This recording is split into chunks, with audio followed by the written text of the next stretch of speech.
Bhagavate Vasudevaya. Om Namo Bhagavate Vasudevaya. Bhagavate Vasudevaya. Srimad Bhagavatam, Canto 2, Chapter 2, Text 4.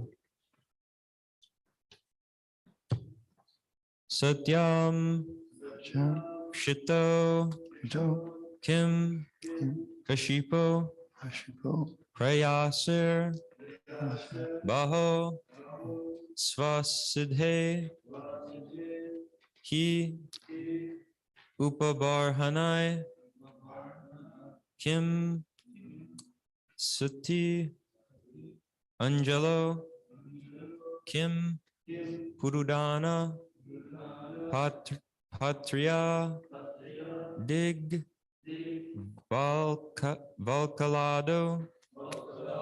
Sati Kim Dukulai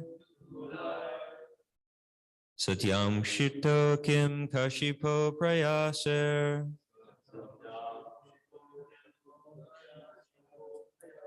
Baho Svasidhe Hupa Barhanai Kim Satyanjalo Kim Purudana Patria Digval Kalado Sati Kim Dukulahai Satyam Shito Kim Kashipo Prayaser Baho Svasidhe Hupa Barhanai Kim Satyanjalo Kim Purudana Patria Digva Kalado Sati Kim Dukulahai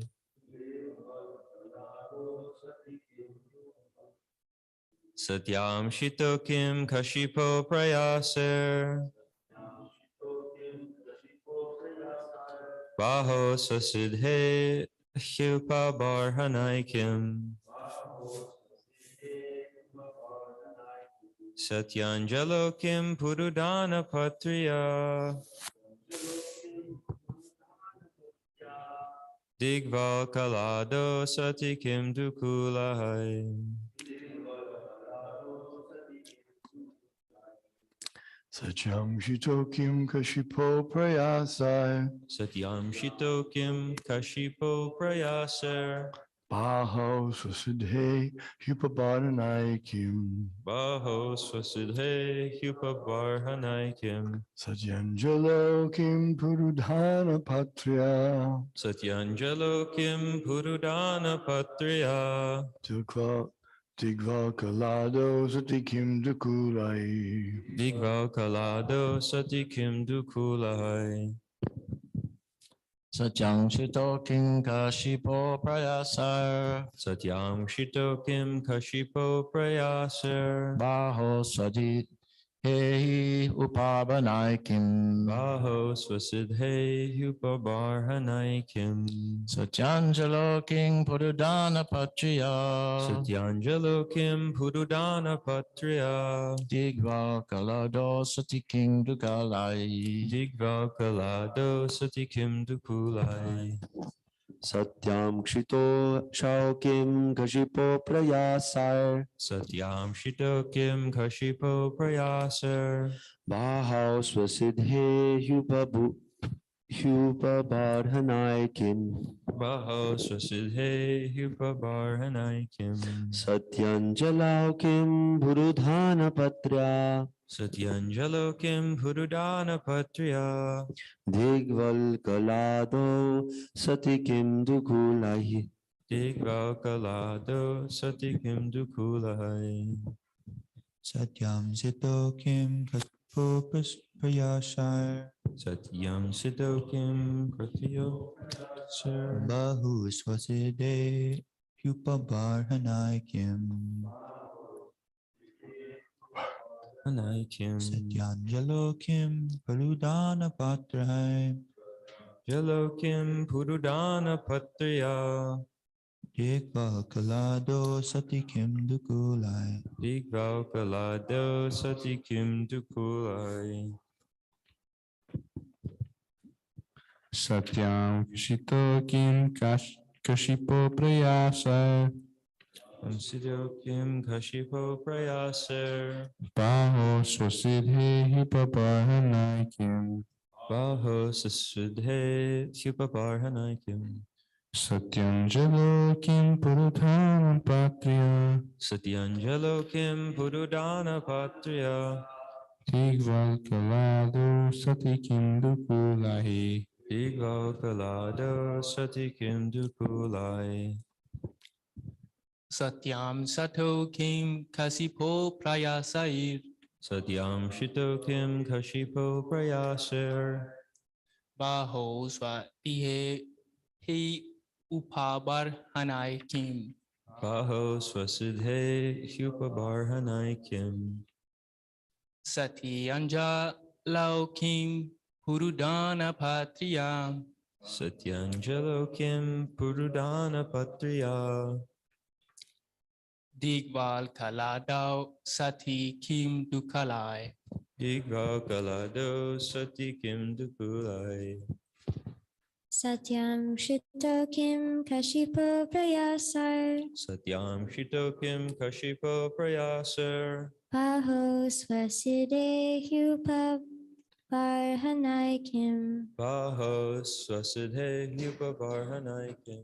Satyanjalo Kim Purudana Patria Satyanjalo Kim Purudana Patriya. Digval Galado Sati Kim Dukulai Digval Kalado Satikim Dukulai.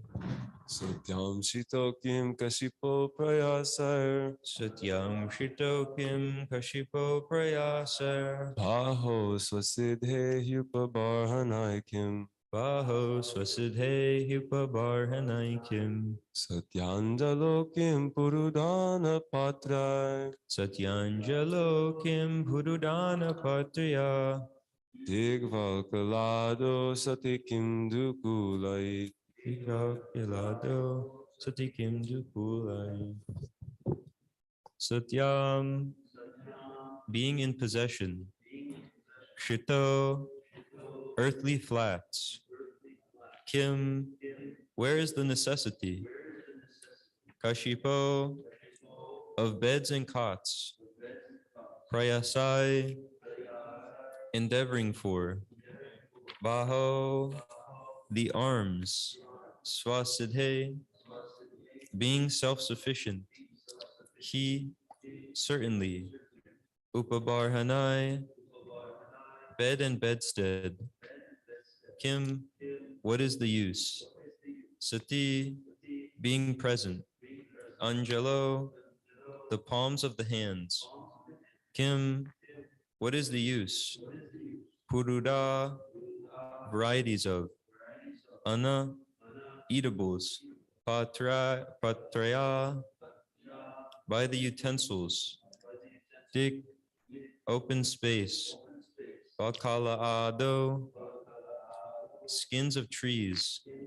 Sati, being existent. Kim, what is the use of? Dukulai, clothes. Translation. When there are ample earthly flats to lie on, what is the necessity of cots and beds? When one can use his own arms, what is the necessity of a pillow? When one can use the palms of his hands, what is the necessity of varieties of utensils? When there is ample covering or the skins of trees, what is the necessity of clothing? Purport. The necessities of life for the protection and comfort of the body must not be unnecessarily increased.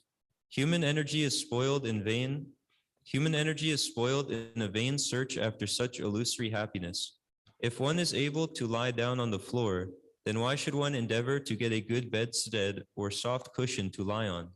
If one can rest without any pillow and make use of the soft arms endowed by nature, there is no necessity of searching after a pillow.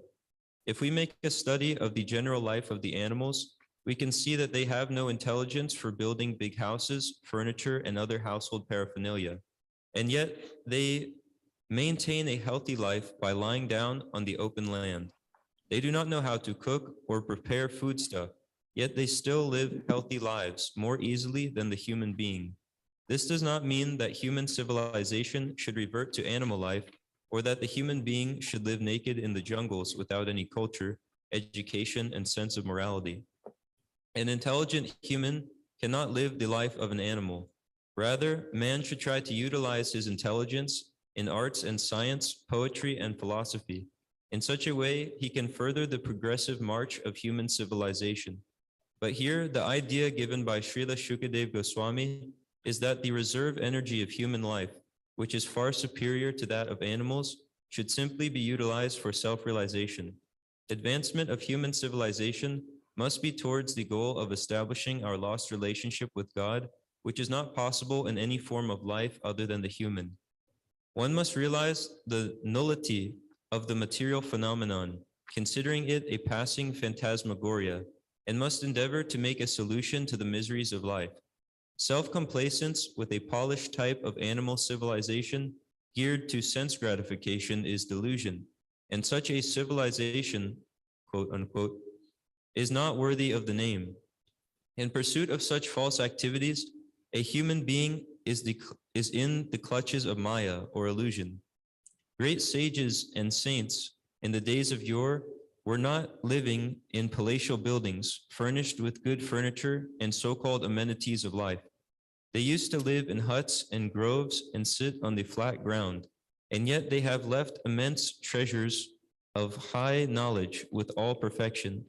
Srila Rupa Goswami and Srila Sanatana Goswami were high-ranking ministers of state, but they were able to leave behind them immense writings on transcendental knowledge, while residing only for one night underneath one tree. They did not live even 2 nights under the same tree, and what to speak of well-furnished rooms with modern amenities. And still they were able to give us most important literatures of self-realization. So-called comforts of life are not actually helpful for progressive civilization. Rather, they are detrimental to progressive life. In the system of Sanatana Dharma, of 4 divisions of social life and 4 orders of progressive realization, there are ample opportunities and sufficient directions for a happy termination of the progressive life, and the sincere followers are advised therein to accept a voluntary life of renunciation in order to achieve the desired goal of life. If one is not accustomed to abiding by the life of renunciation and self-abnegation from the beginning, one should try to get into the habit at a later stage of life as recommended by Srila Shukadev Goswami, and that will help one to achieve the desired success. Om Agyana Timirandasya Gyananjana Shalakaya Chakshurun Militam Yena Tasmai Shri Guruve Namaha Shri Chaitanya Manobishtam Shtapitam Yena Bhutale Swayam Rupa Kadamayam Dadati Swapadantikam Vandeham Shri Guru Shri Yuta Padakamalam Shri Gurun Vaishnavamscha Shri Rupam Sagrajatam Sahagana Raganathan Vitam Tam Sajivam Sadvaitam Savadutam Prijana Sahitam Krishna Chaitanya Devam Shri Radha Krishna Padan Sahagana Lalita Shri Vishakan Vitamscha He Krishna Karuna Sindho Dinabandho Jagatpate Gopesha Gopika Kanta Radha Kanta Namostate Tapta Kanchana Gorangi Radhe Vrindavaneshwari Vrishabhanu Sute Devi Pranamami Haripriye Panchakalpa Tarubhyascha Kripa Sindubhya Evacha Patitanam Pavanebhyo Vaishnavebhyo Namo Namaha Jai Shri Krishna Chaitanya Prabhu Nityananda Shri Advaita Gadadhara Shiva Sadi Gaura Bhakta Vrinda Hare Krishna Krishna Krishna Hare Hare Hare Rama Rama Rama Hare Hare. Maharaj, would you like to speak on this? Yes, the whole system of education and culture should be based on the purpose of life, achieving the ultimate goal of life, Dharma, Artha, Kama, Moksha. That's a material conception. Even the idea of moksha in personal liberation is a step further toward the goal of life. But actually the goal of life is Prema Pamartha Mahojana, Prayojana. The ultimate goal is to attain love of Krishna, love of God. And if in the beginning, the children are trained in that mood of living simply and high thinking, trying to understand the absolute truth, self-realization, then, because at that age, 5 years old, Kumar Acharya Pragyo Dharma Bhagavatam, children are beginning school at 5 years. So at that age, it's very easy to accept austerities, sleeping on the floor, using one's arm as a pillow rather than using pillows, serving the spiritual master like a menial servant, addressing all women as mother, learning these types of things, eating simply, everything simply, and not complicated, then even if they become householders during the middle portion of their life, at the end, they'll be able to go back towards the austerities that they performed in the beginning. They won't have a difficult time because they remember, yes, when I was at the Gurukula, I was living very simply like that, and I enjoyed it very much. Now I can go back to that. And some of them may not choose to become married either, and they may remain in that mood of renunciation throughout their whole life. So this gives the society a goal, a direction. Most human beings in the human world, they don't understand why they're even here. They don't even know what they're supposed to do in this world. So they just opt for living like the animals. But in one sense, they don't live like the animals because although animals go without clothing, they live quite simply.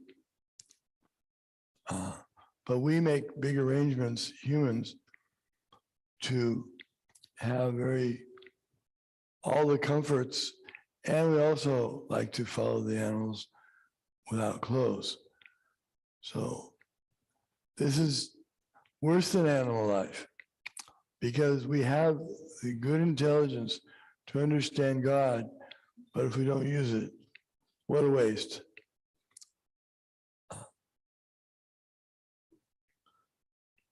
King Rishabdev told his sons, what is the use? He said, Nayam deho deho bhajan nuloke kastan kama arte bidbudam ye podibhyam putraka yena satam. That human being should not waste his time in trying to enjoy sense gratification that is available to the hogs and dogs that eat stool. He should live a life of austerity, tapodivyam, transcendental austerity, and to understand the absolute truth, and then one gets unlimited pleasure on the spiritual platform. So that's the direction that society should be going. Unfortunately, it doesn't seem to be going that direction. It seems to be going more and more towards trying to gain sense gratification, which is not the purpose of life. The purpose of life is to give everything to God and realize God. So someone may say, does God want me to suffer? Does he want me to be in a paucity of things?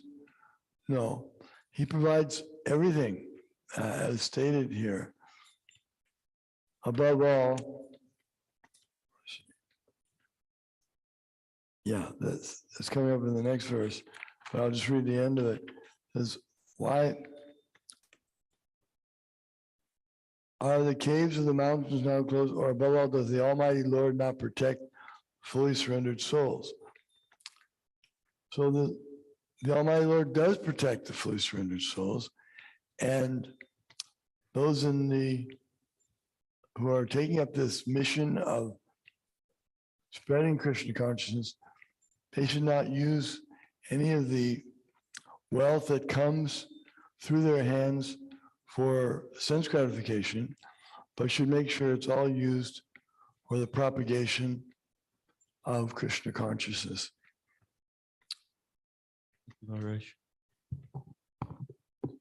So in the very beginning of the universe, the first created living being, Brahma, he was seated on a lotus flower and he looked around, not knowing what to do or how to do it, but he heard the words ta pa, which means austerity. And so through this austerity, the universe was made. Tapasya, or austerity, it's the source of power here. And the human form of life is actually meant for tapasya. And then on the other hand, any efforts just to make the body more comfortable and more easygoing is actually anything to just fulfill a material want. These things just end in sense gratification. And actually, there's a really nice purport in the Bhagavad Gita where Prabhupada explains that spiritual life and an easygoing life, they go ill together. But the purpose of any austerity that we do, and anything that we do, should be to realize Krishna and to engage ourselves fully in the service of Krishna. And one example of this was that I can think of in my life. When I was in Atlanta, seeing how they do book distribution, for whatever reason, one morning I woke up at 2 a.m. And then started the day from 2 a.m., which isn't what I usually do. That's like 2 hours early. And when we went on book distribution, I was very tired and it was hard. It felt like it was using all my energy just to even say hello to a person. And I couldn't get like any books out. And so then I just started to read. It's maybe for the last 40 minutes of it, maybe more. Instead of do what my service was at that time, which was distribute books and at least try to approach people with them. And so Mahotsa Prabhu, being very compassionate, he was speaking to me afterwards and encouraging me. And one of the things that he mentioned was this letter, how some devotees had written to Prabhupada that we're chanting, we've increased our chanting. We're not doing so much Sankirtan now, and maybe there was maybe another service they mentioned, but we've increased our chanting to so many rounds. And he said, Srila Prabhupada replied to them that what is the use of your so-called austerity if you can't do any service? So that was an example of when I learned some more about this point, that anything we're doing, it should culminate in self-realization and service to Krishna. And there's this part of a purport here that I noted from Srila Prabhupada. If one becomes more concerned with renunciation than with acting for the pleasure of Lord Krishna, he is misunderstanding the position of loving devotional service. Faith in Lord Krishna is so powerful that in due course of time, it will automatically award detachment and perfect knowledge. If one gives up Lord Krishna as the central object of one's worship and concentrates more on knowledge and detachment, one will become deviated from one's progress in going back home, back to Godhead. A sincere devotee of the Lord must be sincerely convinced that simply by the strength of devotional service and the mercy of Lord Krishna, he will achieve everything auspicious in life. That was just a little snippet. But in today's civilization, which we saw in the purport here, it had quotes around it, quote unquote civilization. It can't be called civilization because the focus isn't on service to God or even on knowing who we are, which is the basic principle of life, but it's simply on sense gratification. And for that reason, it can't be called civilization. here are a few quotes or a few verses. I think Maharaj said the first one there's a really nice one about how the human form, the one that Rishabhadev says to his sons, that we had just heard about, we shouldn't use this form of life just for sense gratification because it's available even to the lower animals, but we should use it for divine austerities. And here's another one. Nunam pramata kurute vikarma yad indriya pritaya apranoti nasadu manye yata atmano yam asan api kleshada ashadeha. When a person considers sense gratification the aim of life, he certainly becomes mad after materialistic living and engages in all kinds of sinful activity.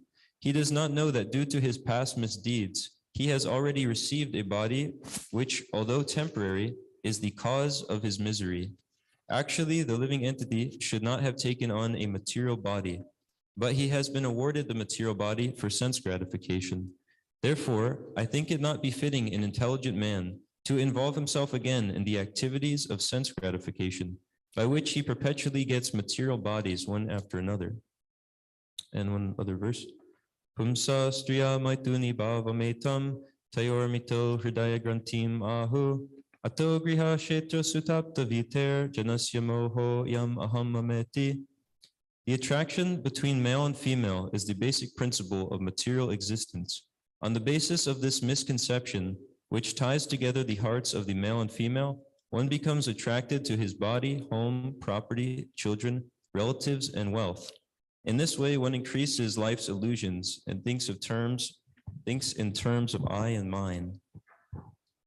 And then there were just two verses and purports that I saw from the Srimad Bhagavatam that were specifically dealt with the topic of this purport.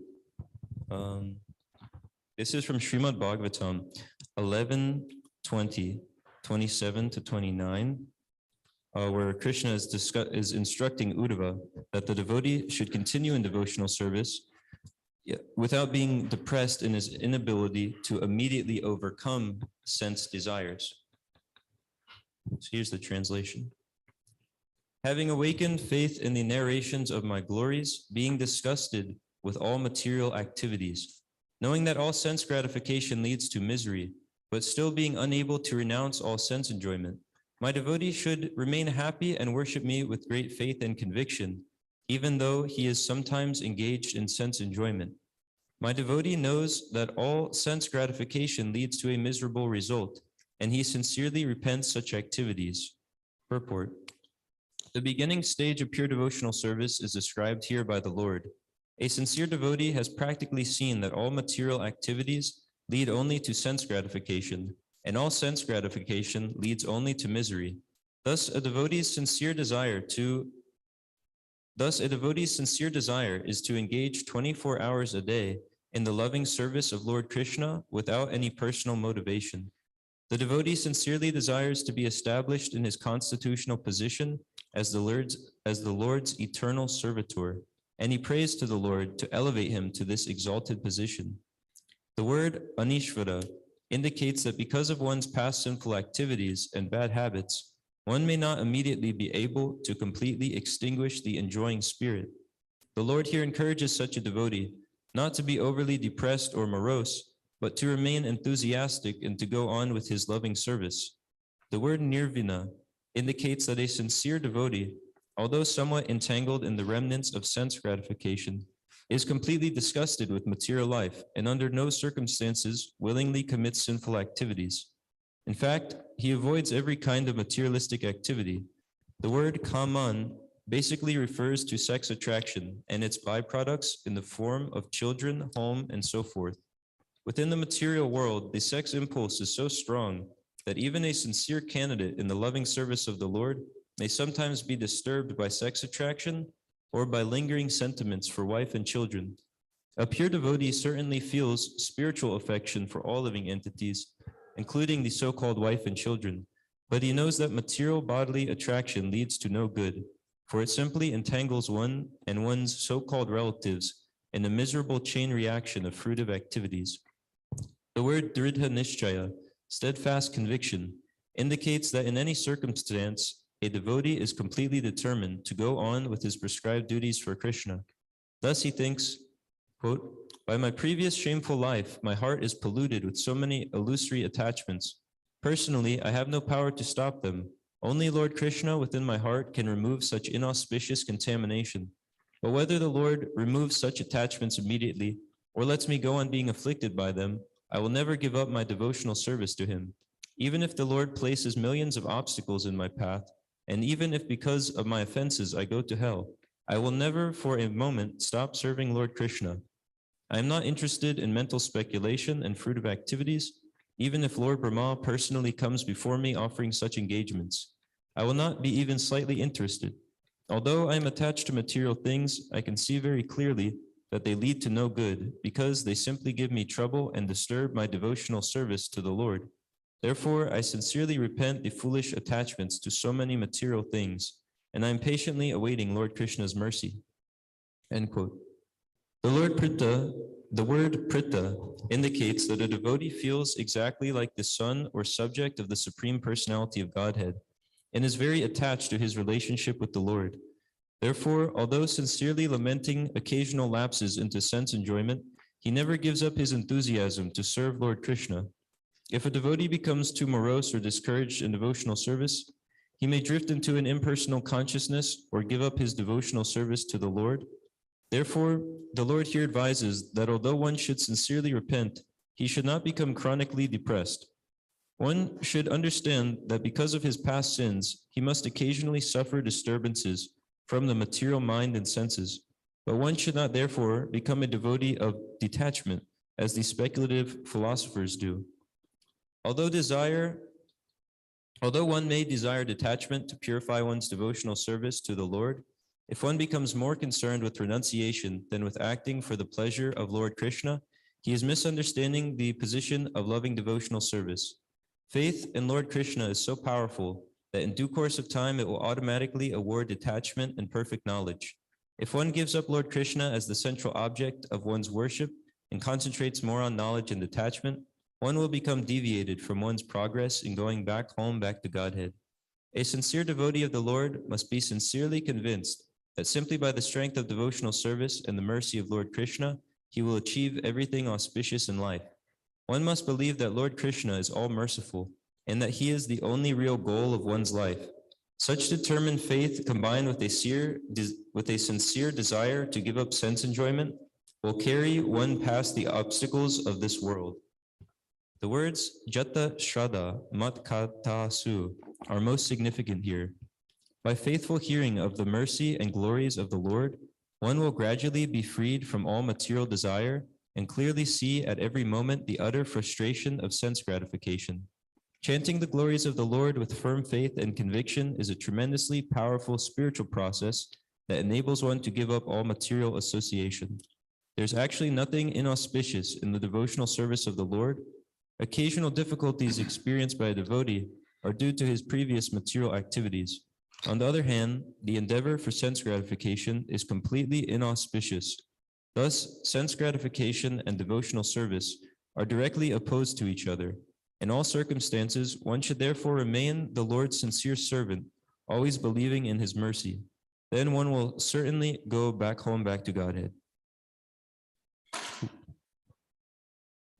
there any comments or questions or reflections? Yes, Jagannath Prabhu?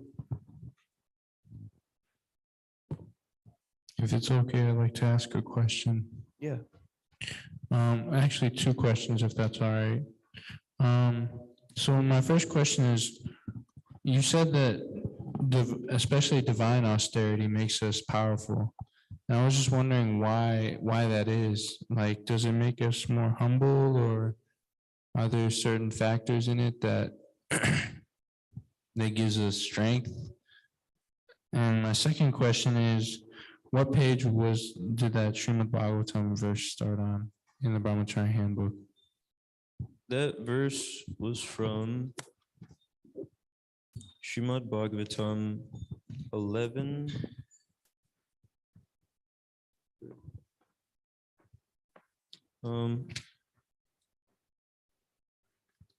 Yeah, I think that was it. It was 11, chapter 11. Canto 11, chapter 20. Sorry, I'm having trouble managing all of these things, but I said it at the beginning of it, so we can look back right after this. 11, 20, 27.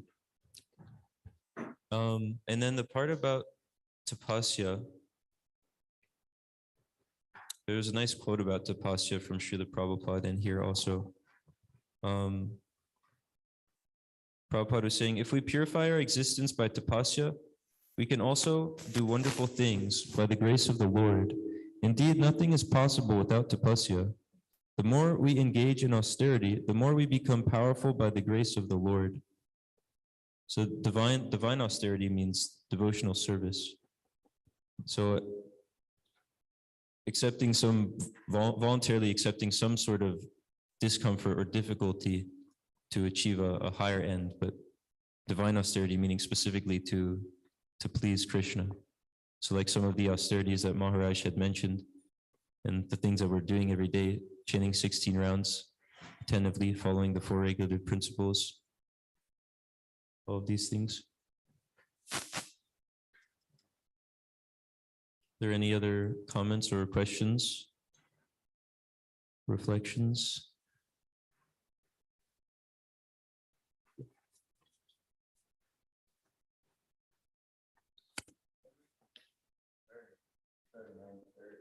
Okay.